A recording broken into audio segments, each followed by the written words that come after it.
Hey guys, it's Kevin again. This is my review for the original season 2, episode 11, the brothers of the brother of the damned. And this episode, oh my god. Last week's episode was fantastic. I really liked it, but this episode was so much better than that. I love this episode so much more. I thought this episode was 10 times better. I loved it a lot more than the return. I thought this episode was a lot stronger. I enjoyed it a lot more. There's so many things I liked more about this episode. There were so many things I thought were better about this episode overall, and this probably was the best episode of the season.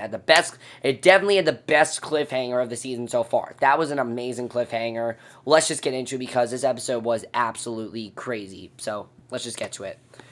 So we start off in a church and we see Klaus, and Klaus is telling Marcel that he can't find Finn anywhere, and without Finn, he can't save him. Marcel drops the bomb that he was bitten by a werewolf when trying to separate them from his kind, and Klaus vows to get him out of the courtyard and also to get him blood to save him, because of course, he wants to save Marcel, because of course, if Marcel's been by a werewolf, he's probably going to die. That's not going to end well for Marcel, obviously, and this brings Marcel back to a flashback, and I love that we got the flashbacks back, because all the flashbacks are doing for this show is making it stronger. That's what it does. It's making us care more about the characters. It's making us like them more. And I like that, because the flashbacks are when the show is at its strongest. It's when there are flashbacks on the show. And I love that they have the flashbacks back in this episode. I thought that was great. So he has a flashback of an angry Klaus cursing Marcel for going out to active duty in World War One, because Marcel went in World War One to be a soldier and everything, and Klaus was very against it. He didn't really want him to do this. He didn't think that he was right for it. But I don't think it was so much that Klaus didn't think he was right for it, rather than it was that Klaus was protecting him, because he thinks of Marcel as a brother. He does. And Klaus always has been very protective of Marcel. I mean, I think he was just being protective of Marcel. I think that's what was going on there, is that he was being protective of Marcel, and he cared about him, and he's making sure that Marcel was, okay and protected and everything, and he wanted to make sure that Marcel was in a good position and everything. So I thought that was a very well done scene. You can definitely see, though, that Marcel does not want to listen to me. He thinks it's all about Klaus being jealous of him and Rebecca, because Klaus forbidded him and Rebecca together, and you can see at this point that Marcel doesn't care what Klaus says. Now, the thing about this episode is that this episode was the most we focused on Marcel so far this season. It's not the most we focused on Marcel. The most we focused on Marcel was last year, Closer Walk with D, Season 1. This episode felt very much like that, because it was sort of like a continuation of that, which I really enjoyed seeing. It shows how much their relationship has changed, and I definitely thought that was very well done. So Cole and Marcel meet to discuss the ceremony outside, and I gotta say, I like where Cole is coming from in this episode.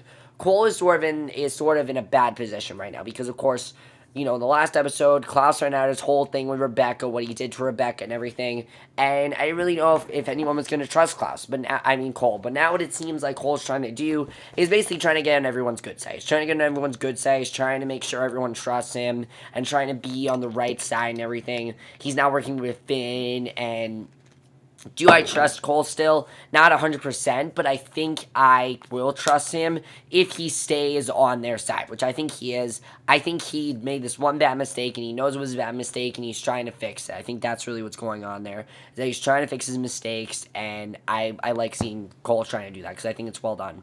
So Cole plays on Marcel's nerves, but is cautioned against playing any further, and Cole is using Davina as a way to ensure his help from Marcel, but he shouldn't abuse it, and that's really what he wants to do, is he wants to discuss, the ceremony and plan to keep him alive, because he wants to stay alive. He doesn't want to die. So Marcel really, though, is suffering under the spell and continues to have a flashback, because he keeps seeing visions of Joe. Of course, Joe is dead, and I think Joe died from a werewolf. And he sees these flashbacks of Joe when a fellow army member realized he wasn't human. His troop was called the Brotherhood of the Damned. And I like seeing the Brotherhood of the Damned in this episode, because they're very similar to his pack now. His own group of vampires. His pack of vampires. So I like seeing the different comparisons to them. I like seeing how loyal the Brotherhood of the Damned were to each other. Almost as loyal as the group of vampires are, because they're very loyal to each other. And I definitely like seeing that episode. I like seeing how loyal they were to each other. I thought that was very well done. I definitely really like seeing that. So Marcel's companions looked to him for leadership, and now his pack of vampires looking to him for the same assistance. Looking to him because he's their leader, and he needs to be a good leader. And I like seeing his leadership kind of be tested in this episode. I thought that was well done to see. So, sorry guys, I'm getting over a cold. That's why I sound hoarse right now. So Klaus and Davina are arguing over where Cole stands, and he is hurrying her up to figure out where he is and where he is getting his power in from in order for them to save everyone, including Cole. And Davina sees his location and also tells Klaus that he is channeling the power from his parents. And at this point, I think Davina's kind of on the side where she doesn't know if she should trust Cole, but I think she does trust Cole at this point. And it seems like she trusts Klaus as well, which I like seeing. So Klaus and Davina try to make their way to Finn, but something goes wrong because Klaus suddenly just collapses, and that freaks Davina out, obviously. Freaked me out. I'm like, okay, what just happened? Clay just randomly collapsed. And meanwhile, Cammy and Elijah are trying to figure out what has been going on with his subconscious, because of course, ever since what happened last week, I was very interested to see what was going to happen there. And Cammy was questioning him on the red door, which, of course, is a door to a slaughterhouse. And he said it's a metaphor for a place of unspeakable deeds. And I like that he said the truth to her. He said about Tati. He told her that he killed Tati and everything. And he's not wished for Klaus to figure out a secret. And just when Cammy pushes on, Elijah breaks into his veiled state, and he then collapses just like Klaus. So that was really weird as well. So Cole runs into some trouble, but when he ruffles some feathers, Marcel shows up, and in that instant, Cole collapses. So I'm just like, what's going on here? Because everyone's collapsing. So I didn't really know what was going on there, because everyone just, was just suddenly collapsing. It was really weird to watch, but now that all of them have been collapsed, they're now in an alternate universe outside of their body, and the person that's doing this to them, of course, is Finn. And when that happened, I'm like, okay, this episode's about to get awesome. And basically what we find out is that him putting that spell on Esther and Michael, what that did was get him to be as powerful as them, which I think is awesome to watch, and an awesome arc. I love seeing this from Finn. He's the villain right now in the show, and I love seeing Finn be in that position. He's such a badass, honestly. He's such a badass villain. I love seeing that with his character. When you have a badass villain in the show, I love it. I love that. So, Davina has no idea what's going on. She's answering Klaus's phone only to learn that all the brothers are trapped, and she has no idea what to do.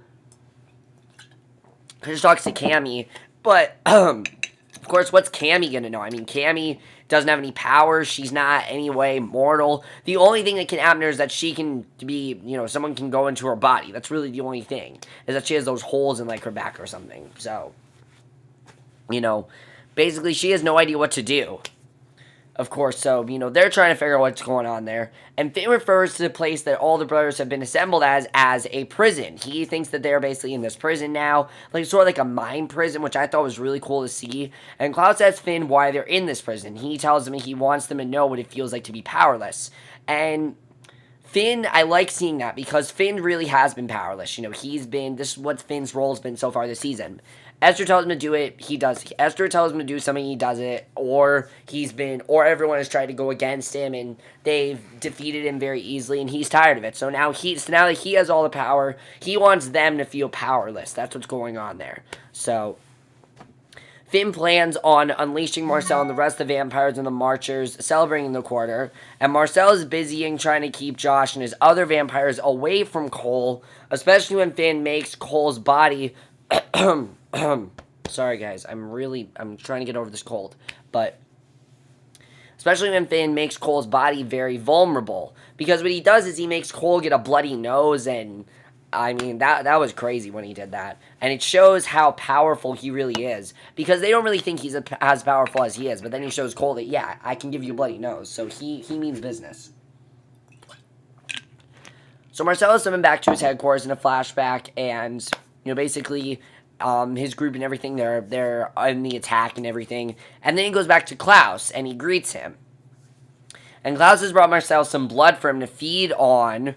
But when Klaus asks him to come home, he walks out on him. And Klaus tells him his place at home. And Marcel says that he belongs with the people who are fighting for him. He wants nothing to do with Klaus. And that was very sad to watch. But it was cool to see how far they've come. Because now Marcel depends on Klaus. And he's working with Klaus. And he allies with Klaus. Which I like seeing. I like seeing that because I think that was the point of these actually. Where to see how far Marcel has come. And also to compare his leadership skills. Definitely. Was to question it. So Josh and Gia learn that Marcel has been bitten by a werewolf, and also there's a part where once Cole got a bloody nose, Marcel told him to not feed on his blood because if they do, then they're gonna end up killing him, and that wouldn't end up well. But now that they learn that Marcel's been bitten by a werewolf, they aren't seeing him as much of a leader. They kind of feel betrayed because of what's happened to him. Because, now he's been bitten by a werewolf. He's very weak. He's kind of powerless. And they have no idea what to do because they really haven't done anything without Marcel telling them what to do. So it was cool to see Josh and Gia kind of figure out their own ways to go here. What exactly to do now that Marcel kind of is kind of just weak in this episode. Which I like seeing. I like seeing a weaker Marcel. Marcel is usually very, very powerful. And it was cool to see him be a little bit weaker and not really have as much to do. He had a lot to do in this episode. When I mean not a lot to do, like he couldn't really do anything. So the blood rage is growing within the vampires, and Marcel looks to be losing his way slowly, and he's the first one this is happening to. That's why we saw the color red in the first, in the episode at first. So meanwhile, back at the prison, Klaus, Elijah, and Cole, Cole continues to beg to get back to his body. Finn leads Cole back to his body, surprisingly, but that's because he reveals that he's the only one who knows where Rebecca is, and he's the only one that knows that. So then Cole tells Marcel of Finn's plan to have Marcel and his vampires feed through the whole crowd of marchers, even under adversary. And Marcel tells Cole that everyone is getting out of their situation alive, and Jackson and Hayley, basically, I like seeing Cole and Marcel work together, and Cole tells him exactly what's going on, and now they have to figure out how to get Klaus and Elijah out of their body, how to get Klaus and Elijah back, just like Cole did, and they're trying to figure out what to really do there. And then we see Jackson and Hayley in this episode, and I like seeing the conflict that Jackson and Hayley went in this episode, because Jackson's a likable character. I like Jackson overall. I think he's a nice guy. I don't think he's a bad person or anything. He genuinely has feelings for Hayley. The problem is that Hayley really cares about Jackson, and basically they are preparing for their premarital ceremony. They're meeting a very important family member, and I thought the ritual was very interesting. It's not like your typical wedding at all, because this ritual will expose any lies that one another may have, but Hayley refused to participate because of her feelings for Elijah and also the secret of hope, which this episode really was all about secrets, and I like seeing that as well, because it's really all about her feelings for Elijah and how she doesn't want anyone to know about her feelings for Elijah. And I like seeing that she really doesn't want anyone to know about it because she is only doing this, of course, to protect Hope. That's why she's doing this. So she can see Hope, so she can see more, get custody of Hope and things like that. And I think that marrying Jackson, she needs to tell him the truth. But she's not going to, obviously, because it would break Jackson's heart. And Jackson thinks that she genuinely cares about him.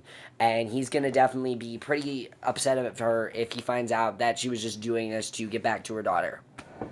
So Klaus, Elijah, and Cole are...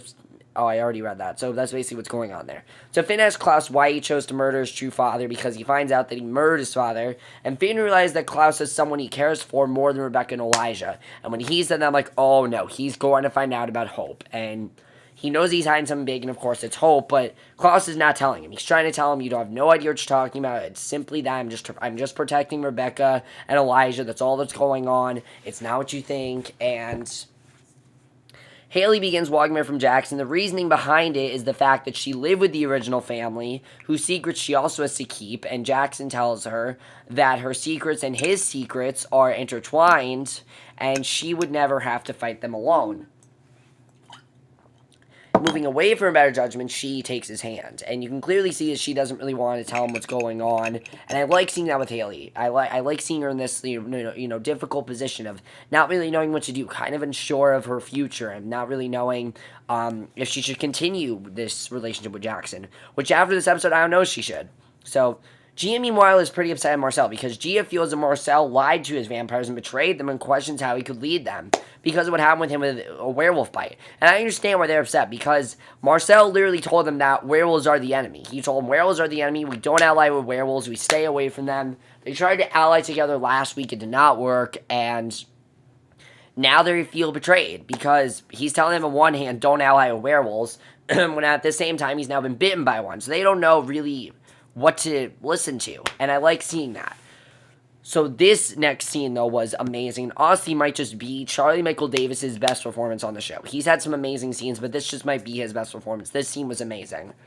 Marcel flashes back to an injured Joe who asks him to turn everyone in the troop in order for them to stand a chance during war.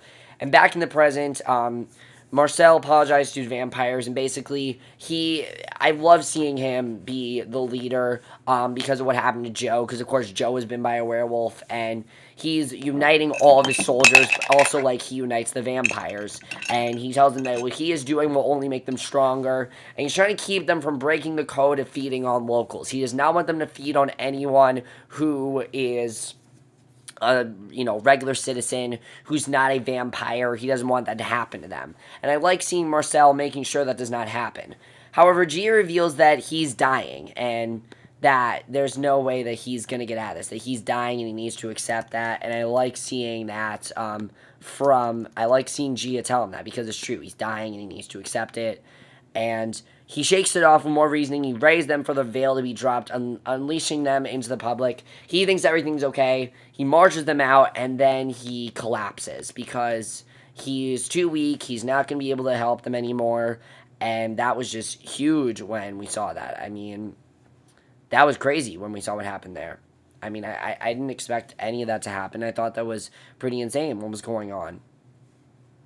So basically, after that, what happens? What happens after that? So, yeah, Marcel marches them out, and Finn continues to verbally torture his brother with the scene of a bloody French Quarter, but Elijah comes up with some pretty interesting information, and this is why I love Elijah, because Elijah in this episode was just amazing to watch, because Elijah basically, he knows Klaus's secret. Of course, he knows about Hope. He knows that Klaus wants to protect Hope, so he makes it seem like the secret was about Tatia, which was kind of true. He needs to tell Klaus about that. The real secret was about Hope, but he defends it. He makes it seem like he was keeping a secret. He tells Klaus all about Tatia. Klaus forgives him, and because of this happening, because of them now knowing about Tatia, because of all that happening, there's no reason for them to stay in this world. So they awaken before they can get Finn to destroy him in his own world. And basically, Klaus tells Davina that he has to go immediately, and she agrees to accompany him as he tries to save the people of the French Quarter. And Marcel marches through the crowd. Basically, he wants to save the people of the French Quarter right away. That's what he wants to do. And this was just awesome to watch. Marcel's marching through the crowd with his vampires just like he did in World War I. He manages to inspire them and to tell them they are a family. And I love seeing Marcel as this leader because we haven't really seen him this strong as a leader, and it was so great to watch. He's struggling with his bite, and unfortunately, he just collapses in front of everyone. And that was huge when that happened. And he's not too far. They were this close to their safe haven, and then he just collapsed in front of everyone. And Klaus and Davina, they're freaking out. They rush to try to help Marcel. They can't seem to find him. However, Cole and Davina are united very much to her delight, and eventually Marcel is safe because Gia is able to help him, and Gia tells him that she's sorry for being a pain because now he's no longer as the werewolf bite and he's no longer dying. And Finn appears and tells Marcel that he has his people and that she is sorry for being a pain. And Finn appears and tells Marcel that he has his people under a spell and threatens to rip Klaus's secret out of Marcel. And this was insane because Finn can clearly tell that there's something else going on with Klaus. He's not telling the full truth. He's hiding something. He's not clearly saying everything that's going on. And I knew that it wasn't going to be that simple because Finn is very powerful now, and he knows that there's something else going on. And when he was asking Marcel what was going on, I didn't know what was going to happen. So Klaus alerts Elijah on the lost state of Marcel at the moment, but urges him to stay put. And the secret of Hope at this point is still alive. And But Klaus realizes that Hayley plans on telling Jackson about Hope, and he learns about this right away, rushed off to stop, and basically, before she unleashes the secret, that will basically be terrible for them, because if she tells Jackson about Hope, all hell's gonna break loose. Because even though Jackson is a nice guy, it's gonna go around, word's gonna go around, Finn's gonna find out, and they're gonna try to kill Hope, and then everything that they've tried to do this season will get destroyed. And I really hope that Klaus is able to convince Hayley to leave Jackson, because now being with Jackson is a bad thing. She needs to tell Jackson that she still loves Elijah, but she can't tell him about Hope. So she has to find a way to do this without telling him about Hope. And I like seeing, there's a great line where Hayley said that part of the original family is about lying. And it's true. They have to lie to other people because they have to protect themselves. They can't tell everyone that's going on, everything that's going on. I like seeing that in this episode. I like that Hayley was loyal to them. I definitely like seeing that. The question is Hayley really going to drop this secret? I'm very interested in seeing what's going to happen there. Is Finn going to find out about Klaus's secret? He is this close to finding out. This close. So I don't know what's going to happen. I think Marcel and Gia and Josh are closer than ever now. I'm very interested in seeing what's going to happen with them. As far as Cole and Davina, I think Cole, as I said, I think he's trying to get this. I think he's trying to fix everything he did. That he knows he was wrong, and he's trying to fix it all. And I like seeing that. Davina as well. I think Davina Davina's also working with them now. I like seeing that as well. I also like seeing Elijah's whole thing with Tatia. Is his vision's gonna stop now? Is the whole thing with what happened with Esther gonna stop? Is there a way for Finn to lose the power from Michael and Esther? There's got to be a way for Michael and Esther to get out of this spell, because now that Finn's under the spell, that's why he's so powerful and everything. And this episode was pretty awesome. I love seeing this episode. I thought this was an amazing episode. By far best episode of the season. That's my review, though. Hope you guys enjoyed it. Let me know what you guys saw this episode. And I will see you guys in my next video, which will be my review for tonight's episode of Eye Candy. So I will see you guys for that. Okay, bye.